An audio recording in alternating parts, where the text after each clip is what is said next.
नमस्कार जोहार, मैं राजू और आप देख रहे हैं 24 झारखंड न्यूज। चलिए जानते हैं झारखंड की सुबह से लेकर शाम तक की तमाम बड़ी खबरों को। झारखंड में गर्मी से राहत, मेघ गर्जन के साथ बरसेंगे बादल। 14 मई तक मौसम का हाल जानिए। झारखंड के मौसम में बदलाव हुआ है। इन दिनों हो रही बारिश और तेज हवा की वजह से भीषण गर्मी से राहत मिल रही। राजधानी रांची के तापमान में 7 डिग्री तक की कमी आई है। मौसम विज्ञान केंद्र रांची के पूर्व अनुमान के अनुसार 9 और 10 मई को राजधानी समेत राज्य के अधिकांश हिस्सों में मेघ गर्जन के साथ हल्की व मध्यम दर्जे की वर्षा होने की संभावना है। वहीं 11 और 12 मई को राज्य के कुछ हिस्सों में बारिश हो सकती है, जिससे पूरे राज्य के तापमान में कमी आएगी और गर्मी से राहत मिलेगी। येलो अलर्ट जारी करते हुए बताया गया कि इस दौरान 40 से 50 किलोमीटर प्रति घंटे की रफ्तार से तेज हवा बहेगी। मौसम वैज्ञानिक अभिषेक आनंद ने बताया कि राजधानी में 14 मई तक आंशिक बादल छाए रहेंगे और मेघ गर्जन के साथ वर्षा होगी। वहीं आज के मौसम की बात करें तो लगभग हर जिलों में बारिश होने का अनुमान है, तो वहीं कई इलाकों में तेज गति से हवा भी चल सकती है, जबकि गढ़वा, पलामू, चतरा व लातेहार में तेज बारिश होने की संभावना जताई गई है। साथ ही बारिश के साथ साथ पूरे राज्य में वज्रपात को लेकर येलो अलर्ट जारी किया गया है। शिक्षा विभाग में नौकरी लगवाने के नाम पर 31 लोगों से 55 लाख की ठगी, ऐसे हुआ खुलासा।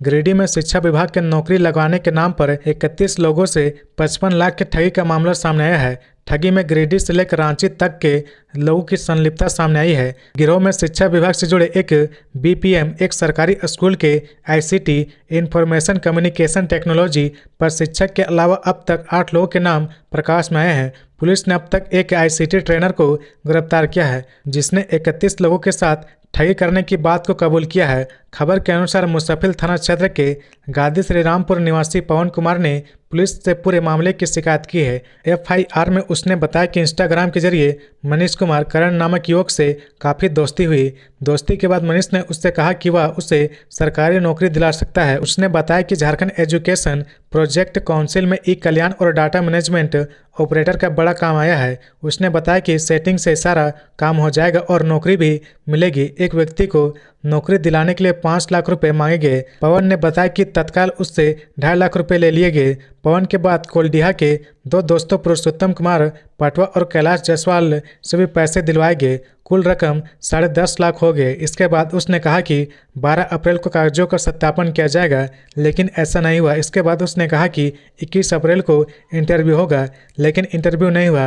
हालांकि मेरिट लिस्ट जारी कर दिया गया। एफआईआर में कहा गया कि 29 अप्रैल से 3 मई तक डीसी कार्यालय गिरिडीह में ज्वाइन करने को कहा गया।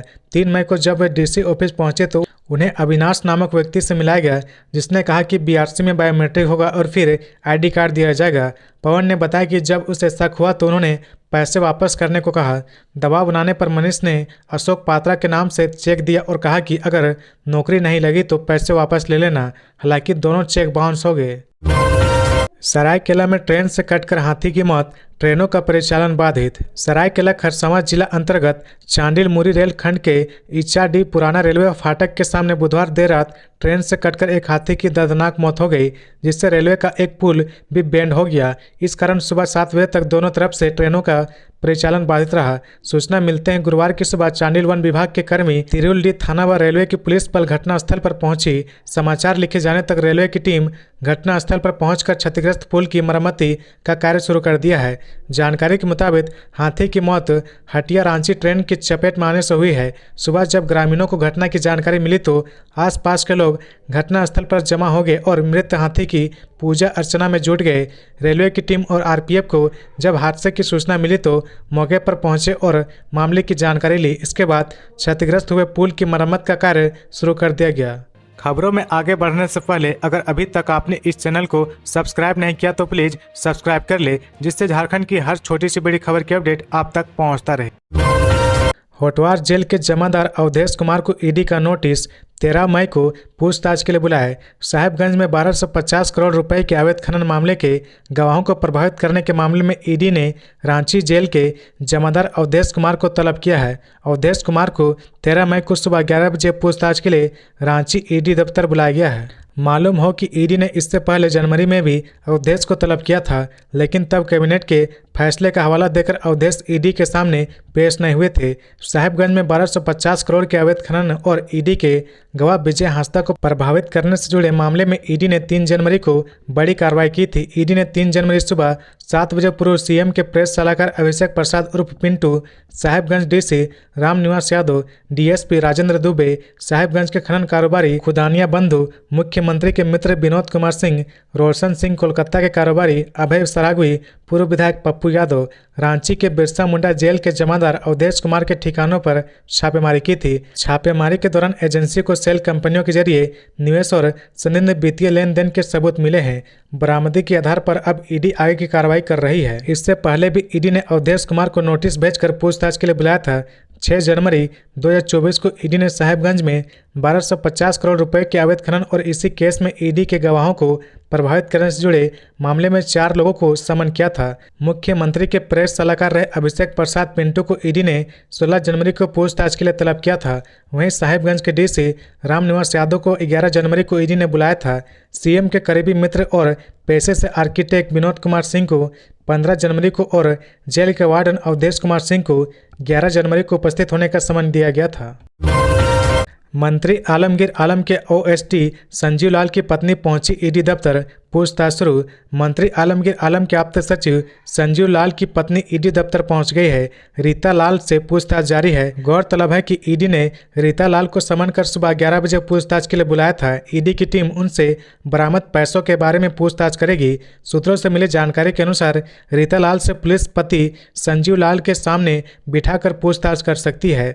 गौरतलब है कि ईडी ने ग्रामीण विकास विभाग के मुख्य अभियंता वीरेंद्र राम से जुड़े मामले में 6 मई को संजीव लाल और उनके नौकर के ठिकानों पर छापा मारा था, जहां से उन्हें 35 करोड़ रुपए से ज़्यादा बरामद हुए थे। छापेमारी के बाद संजीव लाल और उनके नौकर जहांगीर को गिरफ्तार कर लिया गया। गौरतलब है कि बुधवार 8 मई को ईडी के अधिकारियों ने प्रोजेक्ट बिल्डिंग में मंत्री आलमगीर आलम के निजी सचिव संजीव लाल के ऑफिस के ड्रॉवर से कैश बरामद किया था। ईडी के अधिकारी तकरीबन 12 बजे प्रोजेक्ट बिल्डिंग में छापेमारी के लिए पहुंचे थे। गौरतलब है कि 6 मई को ईडी ने रांची से कम 11 ठिकानों पर छापा मारा था। छापेमारी में उस दिन 32 करोड़ रुपए से अधिक रकम मिली थी। इनमें से 25 करोड़ रुपए मंत्री आलमगीर आलम के निजी सचिव संजीव लाल के घरेलू सहायक जहांगीर आलम के फ्लैट से मिला था। 25 करोड़ रुपए गाड़ी खाना इलाके में सैयद सोसाइटी स्थित एक फ्लैट से बरामद किया गया था। वित्त मंत्री निर्मला सीतारमण से मिले रांची लैंड स्कैम के आरोपी विष्णु अग्रवाल, गरमाई सियासत, जेएमएम ने किया तंज।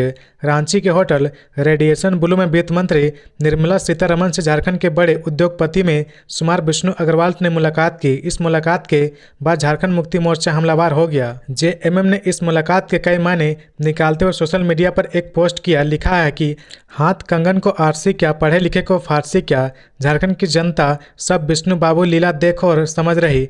विष्णु अग्रवाल की निर्मला सीतारमण से इस मुलाकात के बाद झारखंड की सियासत गर्मा गई है। तरह तरह के कयासों का बाजार गर्म हो गया है। दरअसल विष्णु अग्रवाल को ईडी ने गिरफ्तार किया था और ईडी वित्त विभाग के अंदर ही आता है। ऐसे में सब अपने अपने तरीके से इस मुलाकात के मतलब निकालने में जुट गए हैं। खास बात यह है कि इस मुलाकात के दौरान बीजेपी के प्रदेश अध्यक्ष बाबूलाल मरांडी भी मौजूद थे। बता दें कि आज चैम्बर ऑफ कॉमर्स की तरफ से होटल रेडिएशन ब्लू में एक कार्यक्रम का आयोजन किया गया है, जिसमें सीतारमण मुख्य अतिथि बनकर पहुंची है। इस दौरान यह मुलाकात हो रही। जानकारी के मुताबिक सीतारमण से बातचीत के दौरान विष्णु अग्रवाल ने उनको बताया कि झारखंड में खनिज का भंडार है। यहाँ के खनिज से पूरे देश की आर्थिक स्थिति मजबूत हो रही है। यहाँ के कोयले से देश भर में कई थर्मल पावर कंपनियां रन कर रही है। लो एस्क सहित अन्य खनिजों से यह राज्य आच्छादित है। पड़ोसी राज्य पश्चिम बंगाल में भी कोयले की खदानें हैं। विष्णु अग्रवाल ने निर्मला सीतारमण को सुझाव दिया कि झारखंड व पड़ोसी राज्य पश्चिम बंगाल में खनिजों पर आधारित उद्योगों की स्थापना की जा सकती है। इसमें दोनों राज्यों के साथ देश का भी विकास होगा और लोगों को रोजगार भी मिलेगा। बता दें कि बरियातू के चेसायार होम रोड स्थित जमीन के दस्तावेज में हेरा फेरी कर खरीद बिक्री मामले में ईडी ने विष्णु अग्रवाल को गिरफ्तार किया था। इस मामले में प्रवर्तन निदेशालय ने पूछताछ के दौरान 31 जुलाई 2023 को विष्णु अग्रवाल को गिरफ्तार कर लिया था। 12 जनवरी को विष्णु अग्रवाल को हाईकोर्ट ने सशर्त जमानत दी है। फिलहाल वह जमानत पर बाहर है। लोकसभा चुनाव में जीपीएस से वाहनों पर नजर, 4D कैमरे से मतदान केंद्रों की होगी निगरानी। इस बार लोकसभा चुनाव में मतदान केंद्रों पर आने वाले वाहनों की निगरानी के लिए उसमें जीपीएस लगाया जाएगा। वहीं 4D कैमरे से मतदान केंद्रों की निगरानी और वेबकास्टिंग की जाएगी। इस वेबकास्टिंग को मुख्य निर्वाचन कार्यालय, जिला निर्वाचन पदाधिकारी कार्यालय के साथ भारत निर्वाचन आयोग के स्तर से मॉनिटरिंग किया जाना है। इस बार के मतदान में मतदान केंद्रों के अंदर एवं बाहर दोनों ओर के फीट पर विभिन्न स्तरों से मॉनिटरिंग की जाएगी। इसकी जानकारी मुख्य निर्वाचन पदाधिकारी के रवि कुमार ने दी। उन्होंने कहा कि मतदान कार्य में लगे वाहनों का भुगतान साथ समय करते हुए उसे मतदान कार्य से मुक्त करे। वाहन के प्रबंधन में सभी जिलों के पदाधिकारी आपसी समन्वय स्थापित कर कार्य करे। किसी प्रकार के संशय की स्थिति में मुख्यालय में गठित वाहन प्रबंधन कोषांग से विचार विमर्श कर निर्णय लेंगे। उन्होंने कहा कि वाहनों के प्रबंधन में इस बात का ध्यान रखें कि निर्वाचन के दिन पब्लिक ट्रांसपोर्ट भी सुगमता से बहाल रहे। उन्होंने चालकों की खुराकी, पेट्रोल पंप मालिकों को एडवांस पेमेंट, वाहन मालिकों को एडवांस पेमेंट आदि विषयों पर जिलों में किए जा रहे कार्य को लेकर वाहन प्रबंधन की समीक्षा की। साथ ही इन सब का BMS पोर्टल पर संपूर्ण जानकारी उपलब्ध कराने का निर्देश दिया है। मुख्य निर्वाचन पदाधिकारी ने मतदान के लिए विभिन्न मतदान केंद्रों पर EVM पहुंचाने वाले वाहनों में GPS लगाने का निर्देश दिया। इसकी मॉनिटरिंग करने एवं संधारण गृह में EVM के संधारण के उपरांत ही GPS को हटाने का निर्देश दिया। बैठक में अपर मुख्य निर्वाचन पदाधिकारी संदीप सिंह, संयुक्त परिवहन आयुक्त प्रवीण कुमार प्रकाश सहित मुख्यालय एवं जिला स्तर पर गठित वेबकास्टिंग, GPS ट्रैकिंग एवं व्हीकल मैनेजमेंट प्रकोष्ठ के पदाधिकारी एवं कर्मी उपस्थित थे। माओवादियों के लिए पोस्टर लगाने वाला गिरफ्तार, वोट बहिष्कार का किया था आह्वान। पुलिस ने प्रतिबंधित नक्सली संगठन भाकपा माओवादियों के लिए पोस्टर लगाने वाले को गिरफ्तार कर लिया है। दरअसल हैदरनगर, पांडु, मोहम्मदगंज, हुसैनाबाद समेत पलामू के कई इलाकों में माओवादियों ने पोस्टर लगाए थे। एक सप्ताह पहले भी माओवादियों ने पलामू के विभिन्न इलाकों में वोट बहिष्कार के पोस्टर लगाए थे। सभी पोस्टर हाथ से लिखे हुए थे और एक ही लिखावट में थे। वहीं पहले लगाए गए पोस्टर छपे हुए थे। पलामू पुलिस को सूचना मिली थी कि माओवादियों के लिए पोस्टर लगाने वाला एक युवक पांडु थाना क्षेत्र में आया हुआ है। इस सूचना के आलोक में पुलिस ने छापेमारी कर माओवादियों के लिए पोस्टर लगाने वाले अभिषेक नामक युवक को गिरफ्तार कर लिया। गिरफ्तार अभिषेक पलामू गुआसराय गांव का रहने वाला है। गिरफ्तारी की पुष्टि करते हुए पलामू SP रेशमा रमेशन ने बताया कि गिरफ्तार अभिषेक माओवादियों के लिए पोस्टर लगाने का काम करता था। सूचना के आलोक में पुलिस ने छापेमारी कर उसे गिरफ्तार कर लिया। पलामू SP ने बताया कि गिरफ्तार युवक ने पैसे के लालच में आकर माओवादियों के पोस्टर लगाए थे। माओवादियों ने पोस्टर लगाने के बदले युवक को पैसे दिए थे। झारखंड हाईकोर्ट ने जारी की ई-सेवाओं की QR निर्देशिका। एक्टिंग चीफ जस्टिस बोले, टेक्नोलॉजी ने बदली अदालती कार्रवाई। झारखंड हाईकोर्ट की ओर से बुधवार को एंड्रॉयड मोबाइल ऐप तथा ई-सेवाओं की QR निर्देशिका जारी किए गए हैं। इस मौके पर समारोह को संबोधित करते हुए acting chief justice S Chandrashekhar ने कहा कि प्रौद्योगिकी ने अदालती कार्रवाई बदल दी है। प्रक्रियाओं को सुव्यवस्थित करने के साथ पहुंच व दस्ता में वृद्धि की जरूरत है। हालांकि प्रगति के साथ चुनौतियां भी आती है। हाईकोर्ट में नया युग शुरू हो रहा। उन्होंने कहा कि कामकाज में कार्य कुशलता झलकनी चाहिए। झारखंड हाईकोर्ट ने सिर्फ 70 कार्य दिवसों में 1 जनवरी 2024 से लेकर 30 अप्रैल 2024 के बीच 19 न्यायाधीशों के साथ 24,769 मामलों का निपटारा किया है। इसमें 5 डिवीजन बेंच व 9 एकल पीठ ने मामलों की सुनवाई की है। हाईकोर्ट ने लंबित मामलों को कम करने के लिए कड़ी मेहनत की है। इस दौरान दीवानी मामलों के निपटारे की दर 176.59% तथा आपराधिक मामले 123.34% दर्ज की गई है। इसमें लंबित मामले में 6.11% से अधिक की कमी आई है। 1 जनवरी 2024 को कुल लंबित मामले 85,593 थे। एक्टिंग चीफ जस्टिस ने वहां की एंड्रॉयड मोबाइल एप्लीकेशन और QR निर्देशिका वकीलों के साथ साथ न्याय के अन्य हितधारकों के लिए सुविधा लाएगी। 10 मई को होगा हेमंत सोरेन की जमानत याचिका पर फैसला। दोनों पक्षों ने दाखिल किया जवाब। झारखंड के पूर्व मुख्यमंत्री हेमंत सोरेन की जमानत याचिका पर 10 मई को फैसला आने वाला है। हेमंत सोरेन की ओर से दाखिल जमानत याचिका को लेकर कोर्ट के आदेशानुसार 4 मई को दोनों पक्षों ने लिखित में अपना जवाब दाखिल किया है। लिखित जवाब दाखिल करने के बाद कोर्ट में फैसला सुरक्षित रख लिया गया। 1 मई को रांची के PMLA कोर्ट में हुई सुनवाई के दौरान विशेष न्यायाधीश राजीव रंजन ने ED और बचाव पक्ष को लिखित में जवाब दाखिल करने का निर्देश दिया था।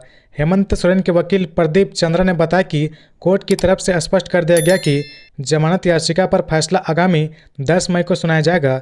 कोर्ट के इस आदेश के बाद यह भी स्पष्ट हो चुका है कि 10 मई तक हेमंत सोरेन जेल में रहेंगे। हालांकि एक दिन के लिए उन्हें अपने चाचा के श्राद्ध क्रम में शामिल होने की अनुमति मिली है, जिसमें वह कुछ घंटे के लिए जेल से पुलिस की निगरानी में बाहर निकलेंगे।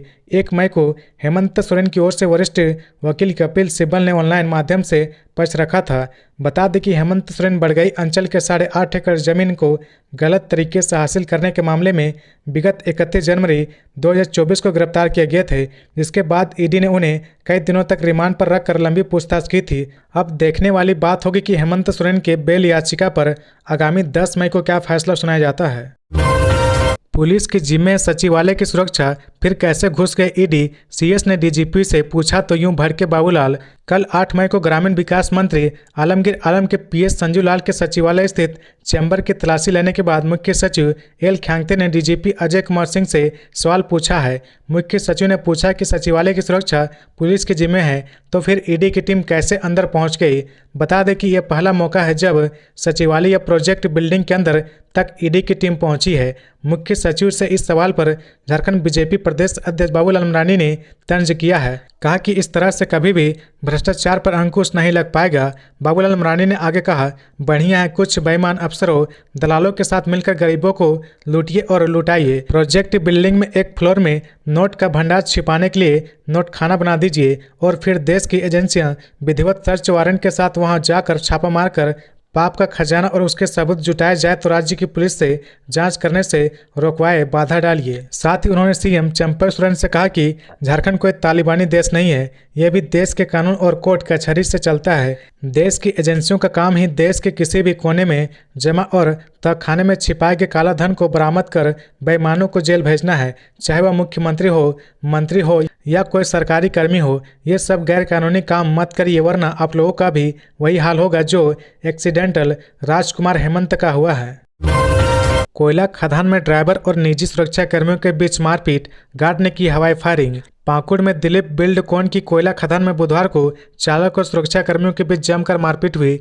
मारपीट के दौरान निजी सुरक्षा कर्मियों ने हवाई फायरिंग की। घटना की सूचना मिलने पर आमरापाड़ा थाना की पुलिस पहुंची और मामले को शांत करवाया। स्थानीय लोगों के अनुसार बुधवार को कोयला खदान से डंफरों में कोयला लोड किया जा रहा था। इस दौरान डीबीएल कंपनी के निजी सुरक्षा कर्मियों ने वाहनों को रोककर चालक से वाहन को ढकने को कहा। इसी बात पर विवाद हो गया। मामला इतना बढ़ गया कि दोनों तरफ से हाथापाई होने लगी। मामला बिगड़ने पर निजी सुरक्षा कर्मियों ने एक राउंड फायरिंग कर दी। हवाई फायरिंग के बाद चालक और खलासी इधर उधर भागने लगे। इस दौरान पथराव भी हुआ। सुप्रियो भट्टाचार्य ने कहा, सरना धर्म कोड पर अपनी सोच स्पष्ट करे बाबूलाल मरांडी। जनादेश का मूड देखकर घबरा गए हैं पीएम मोदी। झारखंड मुक्ति मोर्चा के केंद्रीय महासचिव सुप्रियो भट्टाचार्य ने बुधवार को पार्टी के केंद्रीय कार्यालय में आयोजित प्रेस वार्ता में बाबूलाल मरांडी से सरना धर्म कोड और ओबीसी आरक्षण पर अपना रुख स्पष्ट करने को कहा। सुप्रियो भट्टाचार्य ने कहा कि बाबूलाल मरांडी को बताना चाहिए कि उन्होंने 2001 में पिछड़ी जातियों का आरक्षण 27% से घटाकर 14% क्यों कर दिया था। जेएमएम नेता यही नहीं रुके। उन्होंने आगे कहा कि पीएम को भी यह जवाब देना चाहिए कि अगर आप ओबीसी विरोधी नहीं हैं तो आपने ईडब्ल्यूएस को आरक्षण क्यों दिया? क्या आपने ईडब्ल्यूएस को आरक्षण देकर एसटी, एससी और ओबीसी के आरक्षण पर हमला नहीं किया है? जेएमएम नेता ने कहा कि 3 चरण का मतदान पूरा हो चुका है और लगभग आधी लोकसभा सीटों पर वोटिंग हो चुकी है। अब तक के मतदान से जनता का मूड देखकर साफ है कि जनता बदलाव चाहती है, इसलिए घबराहट में प्रधानमंत्री वो सारी बातें कहने लगे हैं जो चुनाव में नहीं कहने चाहिए। सुप्रियो भट्टाचार्य ने कहा कि पीएम की जुबान से भैंस, मंदिर, मुसलमान जैसे शब्द निकल रहे। यह सीधे तौर पर इस बात की ओर इशारा कर रहा कि इस बार जनादेश इंडिया गठबंधन के पक्ष में है। कमाई हजारों में, खर्च करोड़ों में, जहांगीर के बैंक में भी खूब पैसा जमा। ईडी को मिली कई अहम जानकारियां। झारखंड सरकार के ग्रामीण विकास मंत्री आलमगीर आलम के ओएसडी संजू लाल के नौकर जहांगीर आलम के बारे में ईडी ने कई नए खुलासे किए हैं। ईडी सूत्रों के मुताबिक जहांगीर की आय हजारों में थी, लेकिन उसका खर्च करोड़ों में था। जहांगीर के बैंक अकाउंट डिटेल्स की जांच में कई अहम खुलासे हुए हैं। झारखंड सरकार के ग्रामीण विकास मंत्री आलमगीर आलम के ओएसडी संजू लाल की काली कमाई से जहांगीर आलम ने करोड़ों खर्च किए हैं। ईडी की जांच में पता चला कि उसके बैंक अकाउंट में भी लाखों रुपए जमा है। ईडी की जांच में पता चला कि जहांगीर को काम के बदले में महज कुछ हजार रुपए वेतन मिलता था, लेकिन उसने फ्लैट और गाड़ियों की खरीद में करोड़ों रुपए खर्च किए। जहांगीर के नाम पर हाल ही के दिनों में सर सैयद रेसिडेंसी फ्लैट खरीदा गया था। पहले पता चला था कि यह खरीद फर्सी अहमद नामक बिल्डर से की गई थी। हालांकि बाद में ईडी ने अपनी जांच में पाया कि संजीव लाल ने यह फ्लैट किसी दूसरे बिल्डर से खरीदा था। फ्लैट जहांगीर के नाम पर खरीदा गया। इस फ्लैट को खरीदने का मकसद यहां काले धन को गुप्त तरीके से रखना था। दिल्ली हाईकोर्ट पहुंचे मधु कोड़ा, मांगी विधानसभा चुनाव लड़ने की परमिशन। झारखंड के पूर्व सीएम मधु कोड़ा ने दिल्ली हाईकोर्ट का दरवाजा खटखटाया है। मधु कोड़ा ने दिल्ली हाईकोर्ट में विधानसभा चुनाव लड़ने की आग्रह करते हुए एक याचिका दाखिल किया है। उन्होंने विधानसभा चुनाव लड़ने के लिए दोष सिद्धि पर रोक लगाई जाए, वरना वो चुनाव लड़ने से चूक जाएंगे। याचिका में उन्होंने खुद के पूर्व सांसद, विधायक और सीएम होने का हवाला दिया।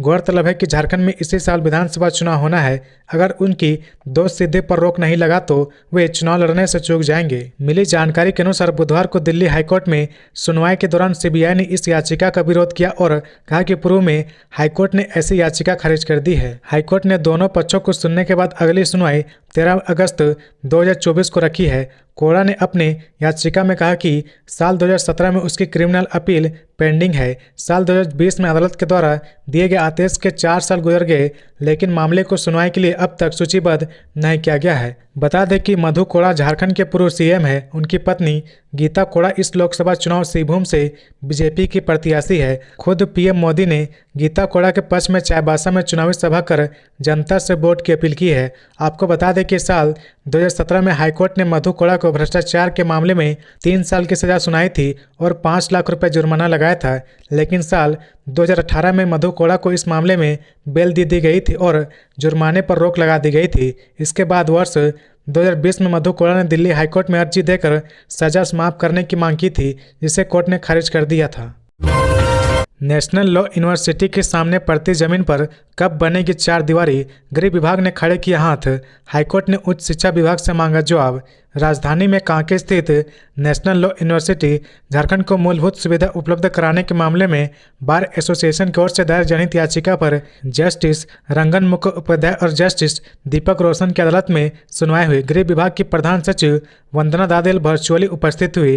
उन्होंने अदालत को बताया कि बाउंड्री वॉल बनाने का क्षेत्राधिकार गृह विभाग के पास नहीं है, इसलिए इससे संबंधित जवाब गृह विभाग नहीं दे सकता। इस पर हाईकोर्ट ने पूछा कि यह क्षेत्राधिकार किसके पास है। जवाब में उन्होंने कहा कि हायर एजुकेशन विभाग के पास हो सकता है। इस जवाब के बाद हाईकोर्ट ने अगली सुनवाई से पहले संबंधित विभाग को अपना जवाब पेश करने को कहा। कोर्ट ने सेल और सीसीएल को भी अपना निर्णय अदालत को बताने का आदेश दिया। दरअसल विश्वविद्यालय की ओर से सेल और सीसीएल को बाउंड्री वॉल के लिए आवेदन दिया गया है।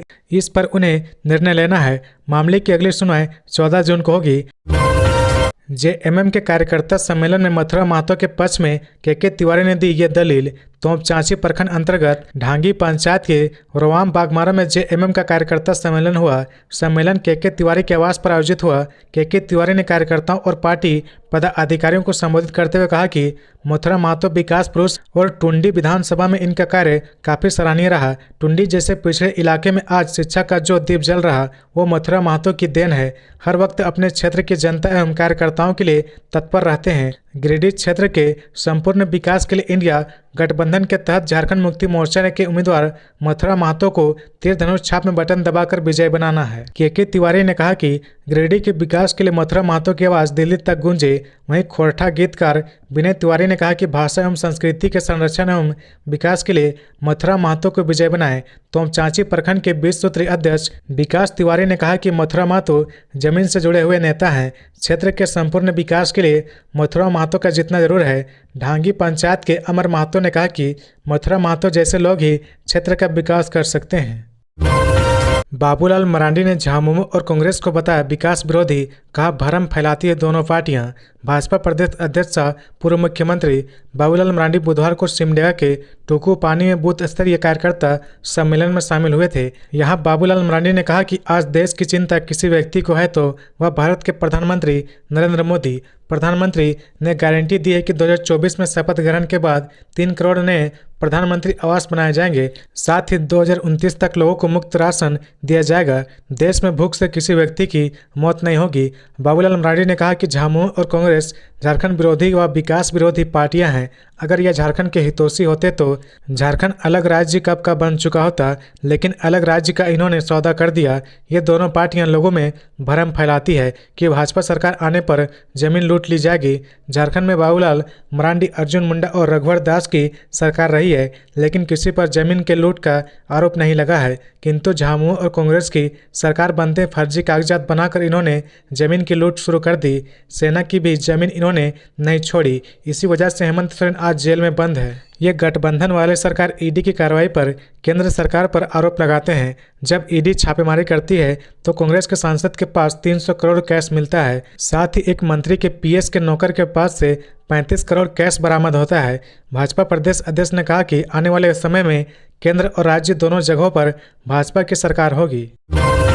तेजस्वी यादव ने पीएम मोदी पर साधा निशाना, पलामू की प्रत्याशी ममता भूया को जिताने की अपील। तेजस्वी यादव ने बुधवार को पलामू के छतरपुर में चुनावी जनसभा को संबोधित किया। इस दौरान तेजस्वी यादव ने पीएम मोदी के ऊपर करारा प्रहार किया। उन्होंने कहा कि 10 साल में पीएम मोदी ने अपने एक भी वादे नहीं निभाए। तेजस्वी यादव ने कहा कि पिछले 10 सालों में देश में महंगाई, बेरोजगारी, पलायन और गरीबी बढ़ी है। तेजस्वी यादव ने पीएम मोदी को झूठ बोलने की फैक्ट्री बताया। तेजस्वी यहां तक नहीं रुके, उन्होंने पीएम मोदी का 2014 का पुराना भाषण लोगों के बीच सुनाया। तेजस्वी यादव ने 15 लाख के मुद्दे पर पीएम को घेरते हुए कहा कि किसी के खाते में 15 लाख रुपए नहीं आए। पीएम ने ना नौकरी दी, ना काला धन आया। उन्होंने कहा कि बीजेपी ने सिर्फ देश की संपत्ति को बेची है। अब उनका अगला कदम संविधान को बदलना है। उन्होंने चुनौती देते हुए कहा कि बीजेपी का संविधान बदलने का सपना वो पूरा नहीं होने देंगे। तेजस्वी यादव पलामू में इंडिया गठबंधन की आरजेडी प्रत्याशी ममता भूया के पक्ष में वोट मांगने आए थे। पलामू में 13 मई को मतदान होने वाला है। बीजेपी की तरफ से झारखंड के पूर्व डीजीपी बीडी राम को प्रत्याशी बनाया गया है। तो ये थी आज की झारखंड की टॉप बड़ी खबरें। इसी तरह झारखंड की हर छोटी सी बड़ी खबर देखने के लिए आप हमारे चैनल 24 झारखंड न्यूज को सब्सक्राइब करके बेल आइकन प्रेस कर ले, जिससे झारखंड की हर छोटी सी बड़ी खबर की अपडेट आप तक पहुंचता रहे। तो आज के लिए बस इतना ही। हमें दीजिए इजाजत, फिर मिलते हैं नेक्स्ट न्यूज में।